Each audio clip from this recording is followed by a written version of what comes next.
Hey guys, Pawnce here to talk to you guys about Aphelios and my general thoughts on the character now that I've had a few days to kind of mess around with it.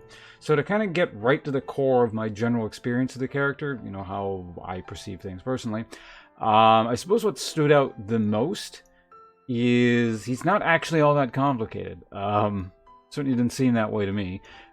I mention this because there was kind of a thing from Wyatt talking about how complicated this character is and whatever, and certainly mechanically, and this is probably not what we're talking about, but let me start from the mechanics. The mechanics in the character are extremely simple. He's just very easy to play. You know, granted, this is League of Legends, so nothing is particularly mechanically complicated to play, but this stood out as being pretty simple. I mean, he's got a limited number of abilities, and you just swap guns, and there's not a lot to it. Again, I'm pretty sure when Riot was talking about a complexity, they meant sort of more of a theoretical planning, long-term consideration kind of play. But even that, I didn't find it was like especially difficult. I mean, if you try and plan way ahead, I could see that being a little bit difficult, but that's probably just not going to work out anyway because, you know, this is plans and solo queue and all that. I'll get into professional play versus solo queue a little bit later, probably if I don't forget, but that's another topic. Anyway, again, this is coming from me who, you know, I don't even play core League all that much anymore. I spend more time on like teamfight tactics and stuff. And AD carry is my least favorite, least played role. I just straight up do not like playing AD carries as a blanket rule. And so I just don't touch them. Consequently, even I managed to get a hang of this pretty quickly. Like, it was just, again, very simple and intuitive. So, I mean, it's fine in that sense. I find the alleged complexity is probably mostly just in kind of really short-term planning. Like, okay, this gun's coming up next, so I can cycle into it pretty quickly, so let's get ready, and I just have to know what the gun combinations are. Or something is going down right now, maybe I don't have the ideal combination of guns, but let's just make do with what we have. I think planning in the long term is certainly in solo queue a futile effort.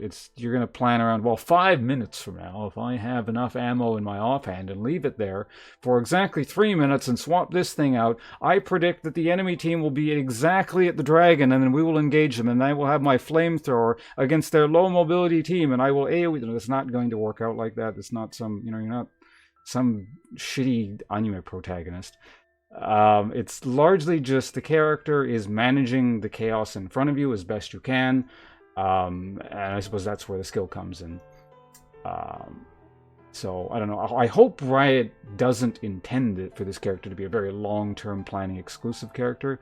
Certainly for solo queue, that'll never work. I mean, maybe you can make an argument, professional play, whatever, you know, stuff that has nothing to do with 99.999999% of the player base. So, you know, I'll not to mention, I've probably, you know, I can see in professional play just stuff happening, and the person just had, I don't know, double lift or whoever, you know, is the AD carry or whatever is going to happen to have the exact right gun combination, and the commentator's just going to start going off about, oh my god, this genius 2000 IQ play, I can't believe you saved these guns for this long. No, probably the fight just happened to happen, and you just happened to have the right guns, and the player made the best of the situation. And he doesn't necessarily seem like he is balanced around that either. Like, from a strength perspective, he seems fine, just kind of dealing with the guns on hand and some short-term planning. Again, I'm not the best to assess AD carry balance because, again, I don't play it, but he definitely seems fine to me. Certainly not weak at any rate. Now... No, you know, I'm going to leave balance alone. He seems fine. At least on the PB currently. That's not necessarily a good indication of where things go from live all the time. I've noticed the last few champions, there have been less and less PBE changes, balance changes, before they go to live. So I don't know what that says. Maybe Riot thinks they're, you know, better at balancing than they used to or something. But, yeah. Beyond that, I don't really have too much to add other than maybe talk a little bit about his build. He feels like the kind of character, certainly when I'm seeing, at least from chat and some of the YouTube comments, I feel like the idea behind the versatility on this character encourages a bit too much thinking in terms of build viability. He just functions best with your standard, and I realize standard AD carry build is kind of a wide term, but just if they're normal AD carry-ish items, they're probably going to more or less work out on him. Personally, most of the games I just ended up defaulting to kind of the build you're seeing on screen right now. This is some old footage of Infinity Edge, Runans, you know, maybe some lifesteal, maybe a bit more crit. You know, just sort of really basic stuff. I suppose the other point I should make is, aside from being an AD carry, you know, and I don't like AD carries, he's also a low mobility AD carry, which is like just 2 strikes against it again from me, from a personal perspective, which probably has, well, may or may not have anything to do with you personally. But despite that, I didn't actually mind the mechanical act of playing this character too much. And I think that says a lot. So hopefully people actually enjoy this style of character, actually end up enjoying him quite a bit. And again, the fact that I don't like it so much, I think it was more actually telling that I didn't mind playing him so much. There have been other characters of this general archetype, and it was like, ugh, I don't want to touch it again. I'll play like half a day, and I'm just sick of it. But this is okay. The gun swapping thing was kind of interesting. Oh, one last thing I should talk about. I actually wrote this one down so I wouldn't forget about it. Gun combinations. They are quite important. It's sort of interesting in the sense that it just kind of feels like, and this is a bit of a frustrating thing, but also an interesting thing at the same time. Sometimes you can do stuff, and sometimes you can't. And it's just kind of annoying at times when, like, stuff is, like I was saying, you know, stuff happens, and the skill in the character is sort of managing what the game, what the enemy team throws at you at any given time, despite what you happen to have on hand. It is a bit annoying when it's just like you feel like you just, for example, can't go in because you have the wrong combinations of items for this specific game against the specific matchup in that specific context. And, you know, your support or whatever thinks you can go in because normally you would be able to, but you're like, well, no, actually the gravity gun plus the pistol doesn't work too well here. I want to wait until I, swap out a bit. So it can be a bit annoying, but it's also satisfying at the same time when you get a nice combination. You can really go ham. Personally, my favorite gun was the flamethrower. By a fairly long margin, which makes sense given that it's the closest to like Graves, and probably the Graves is really the only AD carry. Like, well, he's pseudo AD carry, but anyway, one of the few AD carries that I've really enjoyed playing.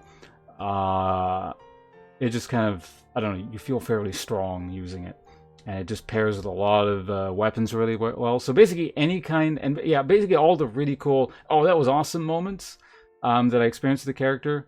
Pretty much all of them involved the flamethrower. Some of them involve the gravity gun, despite the fact that it's a bit limiting a lot of the time, but sometimes you can do some pretty cool things with it. So yeah, my favorite combinations were really anything involving the flamethrower or anything in the main hand involving the flamethrower in the offhand. Alternatively, I found the pistol in the main hand plus chakram, whatever, in the offhand quite nice. What else was there? Really, actually, the pistol was quite versatile. Sometimes it's not the greatest, but sometimes it can be quite nice for its ability. The rifle plus the gravity gun could lead to some pretty amusing long-range route situations sometimes, just really catching people off guard with this very long route. There's a bunch of varieties, but that's just kind of a small sample of things. So yeah, it depends on your playstyle too, and how the game is going, and who's in the game, and et cetera, et cetera.